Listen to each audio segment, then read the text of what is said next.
Hello friend, आज की इस वीडियो के माध्यम से एक और न्यू क्लास लेकर आ चुके हैं बिहार पैरामेडिकल परीक्षा 2022 के लिए। फ्रेंड, यहां पर केमिस्ट्री का क्लास स्टार्ट हो चुका है। बिल्कुल साइंस का फिजिक्स का क्लास भी हुआ है। आज केमिस्ट्री का क्लास पहला क्लास कर रहे हैं। यहां पर पैरामेडिकल 12th लेवल और पैरामेडिकल डेंटल 10th लेवल दोनों ही क्लास यहां पर कर सकते हैं। सेम सिलेबस है साइंस का। फ्रेंड, यहाँ पर आप लोग PDF भी डाउनलोड कर सकते हैं और ऑल सब्जेक्ट का क्लास स्टार्ट हो चुका है। जो स्टूडेंट पहली बार क्लास करने के लिए आए हैं, यहाँ पर प्ले लिस्ट में जाइए। वीडियो के प्ले लिस्ट में आपको अभी तक हम जितने भी क्लास किए हैं बिहार पैरामेडिकल एग्जाम 2022 लिखा है, वहां पर क्लिक करके सारा वीडियो आप लोग देख सकते हैं। डिस्क्रिप्शन में भी लिंक मिल जाएगा। अभी तक हमने जो क्लास लिए उस क्लास का आप लोग वहां से भी वीडियो देख सकते हैं। फिजिक्स का क्लास हो चुका है 3-4 क्लास। यहाँ पर केमिस्ट्री का क्लास आज स्टार्ट हो रहा है। तो बिल्कुल अब आप लोग ज्वाइन हो जाइए और क्लास लगातार करिए, जिससे कि 2022 में पैरामेडिकल के एग्जाम में आपको ले लेना है एक सीट पक्का करके गवर्नमेंट कॉलेज में। तो फ्रेंड, मैं हूं चंदन कुमार और आप लोग देख रहे हैं फास्ट इन्फॉर्मेशन। चलिए कॉपी कलम निकालिए और स्टार्ट करते हैं केमिस्ट्री का पहला चैप्टर पहला सब्जेक्ट के साथ। तो फ्रेंड, हम लोग आ चुके हैं केमिस्ट्री के फर्स्ट चैप्टर लेकर के। आज पहला वीडियो भी है। फ्रेंड, टेलीग्राम ग्रुप का लिंक भी हम डिस्क्रिप्शन में डाल दें। बिल्कुल रूप से आप लोग उनसे ज्वाइन हो जाइए, जिससे कि आपको कोई भी PDF वहां से भी प्राप्त कर सकते हैं। तो बिल्कुल रूप से आप लोग टेलीग्राम ग्रुप में ज्वाइन हो जाएंगे। फ्रेंड, आज का जो पहला क्वेश्चन है और टॉपिक है मेरा पदार्थ की अवस्था, यानी कि आज हम बेसिक से स्टार्ट कर रहे हैं, क्योंकि हम लॉन्ग टर्म लेकर के 3 महीने का टाइम लेकर के हम वीडियो स्टार्ट किए, क्लास स्टार्ट किए। 3 महीना में आपका कोर्स कंप्लीट कर देंगे।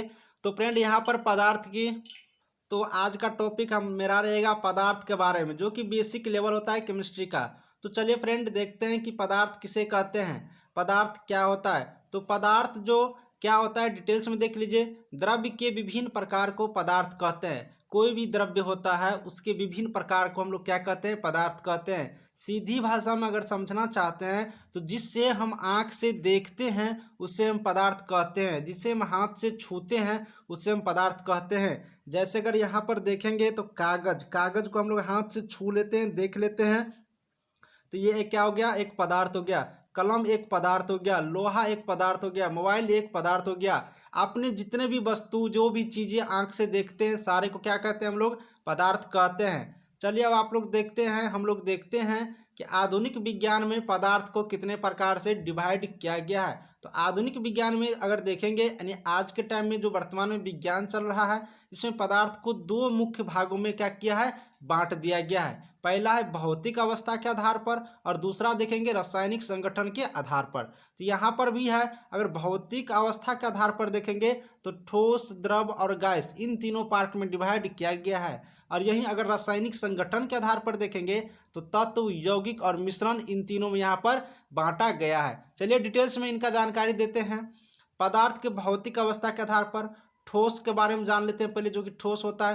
तो पदार्थ की वह अवस्था जिसका आकार एवं आयतन क्या होता है, निश्चित होता है। आकार और आयतन दोनों क्या होता है, बिल्कुल निश्चित होता है, उसे हम लोग ठोस कहते हैं। जैसे कि कलम, कलम का क्या, अगर मान लेते हैं कि ये एक कलम है तो इसका आकार और आयतन दोनों क्या हो गया, निश्चित होगा, बिल्कुल ही निश्चित रहता है। अगर मान लेते हैं कि कोई मेज की बात करते हैं तो मेज अगर यहाँ पर ये है तो इसका आकार भी यहाँ पर फिक्स रहता है और आयतन भी निश्चित रहता है। तो ये एक क्या हो गया, ठोस पदार्थ हो गया।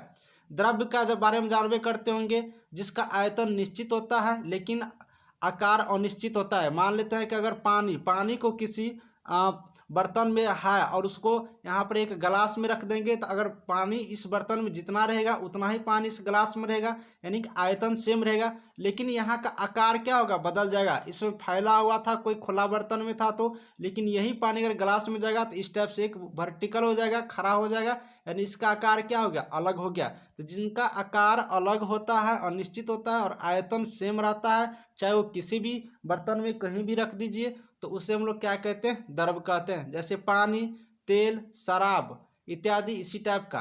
फ्रेंड, गैस किसे कहते हैं, गैस के बारे में जानते ही होंगे, जिसका आकार और आयतन दोनों अनिश्चित होता है। जैसे वायु एक गैस है, ऑक्सीजन, क्लोरीन, हाइड्रोजन, नाइट्रोजन, ये सारे क्या है, गैस है। चलिए फ्रेंड आगे देखते हैं। पदार्थ के रासायनिक संगठन के आधार पर, पदार्थ के रासायनिक संगठन के आधार पर यहाँ पर आपको 3 देखने को मिलेगा, तत्व, यौगिक और मिश्रण। 2 पॉइंट और देख लीजिए। पदार्थ की चौथी अवस्था को प्लाज्मा कहते हैं और पदार्थ की 5वीं अवस्था को बॉस आइंस्टीन कहते हैं। ये दोनों याद रखिएगा, बहुत बार पूछा जाता है कि पदार्थ की चौथी अवस्था को क्या कहते हैं, तो प्लाज्मा कहते हैं, और पदार्थ के जो 5वीं अवस्था है उसे क्या कहते हैं, तो बॉस आइंस्टीन कहते हैं। अब रासायनिक संगठन के आधार पर अगर आप लोग देखेंगे तो 3 टाइप का होता है, तत्व, यौगिक और मिश्रण। अब तत्व के बारे में कुछ इंपोर्टेंट बात जान लीजिए कि तत्व क्या है, तत्व किसे कहते हैं। तो वह पदार्थ जो एक ही प्रकार के परमाणु से मिलकर बना हो तत्व कहलाता है। जैसे ऑक्सीजन, हाइड्रोजन, नाइट्रोजन, लोहा, चांदी, सोना, बहुत सारे पदार्थ होते हैं। तो फ्रेंड वैसे पदार्थ जो एक ही प्रकार के परमाणु से मिलकर बना होता है उसे हम लोग क्या कहते हैं, तत्व कहते हैं। चलिए आगे हम लोग देखते हैं।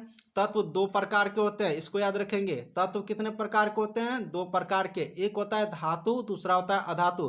फ्रेंड बिल्कुल आज स्टार्टिंग क्लास है, बेसिक पॉइंट बताते हैं जिनसे कि आपको केमिस्ट्री का जो आगे का क्लास करेंगे तो आपको किसी भी प्रकार की दिक्कतें नहीं होगी और आप अपना एग्जाम में आसानी से क्वेश्चन को सोल्व कर पाएंगे। तो बिल्कुल क्लास लगातार करिए, कोई भी ड्रॉप मत कीजिए बीच में। साथ ही फ्रेंड अगर वीडियो अच्छा लग रहा है तो एक लाइक जरूर कर दीजिए और अपने फ्रेंडों में शेयर कर दीजिए। जितना से जितना वीडियो शेयर करिएगा उतना ही मुझे अच्छा लगता है यहाँ पर पढ़ाने में। तो फ्रेंड यहाँ पर देख रहे थे तत्व के बारे में। तो तत्व 2 प्रकार के होते हैं, धातु और अधातु। अब धातु क्या होता है, तो वैसे तत्व जो विद्युत और ऊष्मा के सुचालक हो तथा ठोस अवस्था में आघातवर्धनीय और तन्य हो, धातु कहलाता है। धातु क्या होता है, ऊष्मा के सुचालक होते हैं और विद्युत का भी सुचालक होते हैं। ठोस अवस्था में आघातवर्धनीय और तन्य होते हैं। जैसे कि लोहा, लोहा क्या है कि सुचालक होता है, इसमें विद्युत पास कर जाता है। तांबा क्या है, इसमें विद्युत करंट पास कर जाता है। एल्युमिनियम में करंट पास कर जाता है और यह तन्य भी होता है। एल्युमिनियम को देखते हैं कि कितना बड़ा ऐसे तान देते हैं, किसी भी प्रकार के बर्तन बना सकते हैं, यानी कि यह एक तन्य होते हैं। चांदी देख सकते हैं कितना से कितना पतला तार में इसको हम लोग तान सकते हैं, इसमें भी करंट पास कर जाता है। तो ये सारे क्या हो गया, विद्युत के सुचालक हो गया और यह धातु कहलाते हैं। तो धातु के एग्जाम्पल यहाँ से देख सकते हैं, लोहा, तांबा, एल्युमिनियम, चांदी, सोना, ये सारे क्या हो गया, एक धातु हो गया। फ्रेंड अधातु के बारे में यहाँ पर देख सकते हैं आप लोग। तो वैसे तत्व जो विद्युत और ऊष्मा के कुचालक हो, यहाँ पर रखेंगे कुचालक होगा, ठीक है। वही फ्रेंड यहाँ पर अधातु तत्व भुरभुरे होते हैं। अधातु के जो तत्व होते हैं वो क्या होता है, भुरभुरे होते हैं। प्रहार करने पर क्या होता है, चूर चूर हो जाता है। जैसे गंधक, फास्फोरस, ऑक्सीजन, ब्रोमीन, ये सारे क्या हो गया, अधातु हो गया। तो यहाँ पर एग्जाम्पल मेन रूप से देखेंगे कि अधातु गंधक हो गया, फास्फोरस हो गया, ऑक्सीजन हो गया, ब्रोमीन हो गया, ये सारे क्या हो गया, अधातु हो गया। क्वेश्चन जो आता है तो इस टाइप से रहता है कि इनमें से कौन अधातु है और 4 ऑप्शन रहेगा। तो आपको अगर इन चारों में से कोई मिले तो फटाफट लगा देना। आगे और भी अधातु का आपका एग्जाम्पल बताएंगे, आप लोग खुद भी समझने लगेंगे जब डिटेल्स में और क्लास आगे बढ़ता जाएगा। तो फिलहाल अभी हम लोग जो इम्पोर्टेंट पॉइंट है, बेसिक है, वो चीज़ देख रहे हैं। तो अगला हम लोग पॉइंट देखते हैं कि यौगिक। यौगिक क्या होता है, तो यौगिक वह शुद्ध पदार्थ है जो 2 या 2 से अधिक तत्वों के निश्चित अनुपात में रासायनिक संयुग से बनता है और उससे रासायनिक विधि द्वारा 2 या 2 से अधिक भिन्न गुण वाले अवयवों में बांटा जा सकता है। यहाँ पर क्या पॉइंट समझने वाला है कि यौगिक वैसा शुद्ध पदार्थ होता है जो 2 या 2 से अधिक तत्वों के मिल से, 2 या 2 से अधिक एलिमेंट और तत्व जब मिलता है एक निश्चित अनुपात में रासायनिक संयोग बनाता है तो उसे हम लोग क्या कहेंगे, यौगिक कहेंगे। जैसे कि जल, जल क्या हो गया, H2O हो गया। इसका अगर परमाणु अनुपात देखेंगे तो 2:1 हो गया। इसका अनुपात हमेशा 2:1 ही रहेगा। और भार देखेंगे, भार के अनुसार से तो 1:8 होता है। तो फ्रेंड यहाँ पर एक रासायनिक संयोग से यह एक रासायनिक अनुपात में यहाँ पर डिवाइड किया गया है। तो फ्रेंड यहाँ पर दोनों पॉइंट याद रखेंगे। जल का परमाणु अनुपात 2:1 होता है और परमाणु भार के अनुसार देखेंगे तो 1:8 होता है। बिल्कुल याद रखेंगे, बार बार ये टॉपिक पूछा जाता है। परमाणु अनुपात कितना होता है जल का, तो 2:1 का, भार के अनुसार 1:8। तो आप लोग यौगिक भी समझ गए। मिश्रण देख लेते हैं कि मिश्रण हम लोग किसको कहते हैं। मिश्रण वह अशुद्ध पदार्थ जो 2 या 2 से अधिक अशुद्ध पदार्थ के किसी भी अनुपात में बिना रासायनिक संयुग के मिलाने से बनता है, जिसके अवयवी पदार्थ को सरल यांत्रिक या भौतिक विधि द्वारा अलग किया जा सकता है। यानी कि मिश्रण क्या, जब 2 या 2 से अधिक अशुद्ध पदार्थ किसी भी पदार्थ को मिला देने पर किसी भी रासायनिक संयोग से, तो वह क्या कहलाता है, मिश्रण कहलाता है। जैसे क्या करते हैं हम लोग, पानी को मिला देते हैं किसके साथ, दूध के साथ। तो दूध और पानी का क्या हो गया, मिश्रण। कितना भी पानी रहे, कितना भी दूध रहे, कोई फर्क नहीं पड़ता है, मिला दीजिए, क्या हो गया, मिश्रण हो गया। जैसे हम लोग देखते हैं कि यहाँ पर शुद्ध पानी रहता है, शुद्ध पानी, और ये इसमें हम लोग गंदा पानी मिला देते हैं। तो इसमें ये नहीं देखते हैं कि कितना गंदा पानी, कितना शुद्ध पानी, कितना भी रहे कोई फर्क नहीं पड़ता है, बस मिला दिए, अशुद्ध पदार्थ हो गया। यानी कि यह क्या हो गया, मिश्रण हो गया। तो मिश्रण मतलब क्या, मिलाना। अब मिश्रण भी 2 प्रकार के होते हैं, एक समांगी मिश्रण होते हैं, एक असमांगी मिश्रण होते हैं। फ्रेंड कुछ और पॉइंट देख लीजिए। पदार्थ के अवयवी कण, जैसे कि अणु और परमाणु, पदार्थ के 2 अवयवी कण होते हैं, अणु और परमाणु। अब अणु क्या होता है, अणु देख लीजिए, किसी पदार्थ का वह सूक्ष्मतम कण जो स्वतंत्र अवस्था में रह सकता है लेकिन रासायनिक अवस्था में भाग नहीं ले सकता है। यहाँ पर यही पॉइंट देखने वाला है, वह सूक्ष्मतम कण जो स्वतंत्र अवस्था में रह सकता है लेकिन रासायनिक अवस्था में रासायनिक प्रक्रिया में भाग नहीं ले सकता है, अणु कहलाता है।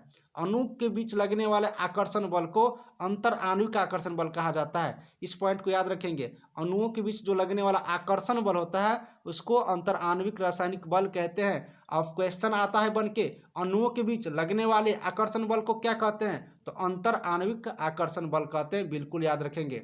और अणु क्या होता है, स्वतंत्र अवस्था में रहता है, रासायनिक अवस्था में भाग नहीं ले सकता है। इन तीनों पॉइंट को याद रखेंगे। वही अगर आप लोग फ्रेंड यहाँ पर परमाणु के बारे में देखेंगे तो परमाणु किसी पदार्थ का वह सूक्ष्मतम कण है जो स्वतंत्र अवस्था में नहीं रह सकता है लेकिन रासायनिक अवस्था में भाग ले सकता है, परमाणु कहलाता है। तो परमाणु स्वतंत्र अवस्था में तो नहीं रहता है, एकदम नहीं रहता है, लेकिन रासायनिक अभिक्रिया होता है, रासायनिक अवस्था जो होता है उसमें क्या होता है, वह भाग ले सकता है। तो फ्रेंड आपको हम आज का जो केमिस्ट्री का क्लास लिए बहुत ही बेहतरीन क्लास लगा होगा आपको, तो वीडियो को एकदम लाइक कर दीजिएगा, अपने दोस्तों में शेयर कर दीजिए। जितना ज़्यादा से ज़्यादा स्टूडेंट आएगा मुझे भी पढ़ाने में अच्छा लगेगा और आप लोग को भी क्लास करने में अच्छा लगेगा। फ्रेंड हम सारे क्लास करा के 2-3 चैप्टर कराएंगे हर सब्जेक्ट में, फिर हम सारे सब्जेक्ट में यहाँ पर टेस्ट भी लेंगे। टेस्ट बिल्कुल आप लोग टेस्ट दे पाएंगे अच्छी तरह से, एक लिंक दे देंगे, उस पर क्लिक करके आप लोग ऑनलाइन टेस्ट दे सकते हैं, बिल्कुल फ्री में रहेगा। तो आप लोग बिल्कुल क्लास करिए, एकदम शेयर करिए। ऐसा क्लास आपको यूट्यूब पर कोई नहीं कराएगा 2022 में पैरामेडिकल एग्जाम के लिए। बिल्कुल आप लोग को हम जैसे बता रहे हैं सच होगा साबित, बिल्कुल आप लोग यहाँ पर देखते रहिए। तो फ्रेंड ये नोट्स आप लोग को अगर अच्छा लग रहा है तो बिल्कुल से चैनल को सब्सक्राइब करिए और जितना से जितना होता है शेयर करिए। जितना शेयर करिएगा हम क्लास उतने ही अच्छे तरीके से हमेशा लेते रहेंगे। मिलेंगे अगले क्लास में नया टॉपिक को लेकर के, तब तक देखते रहिए फास्ट इन्फॉर्मेशन। कोई डाउट हो गया हो तो टेलीग्राम ग्रुप में भी पूछ सकते हैं या फिर कमेंट कर दीजिएगा, आपका आंसर तुरंत मिल जाएगा। Thank you.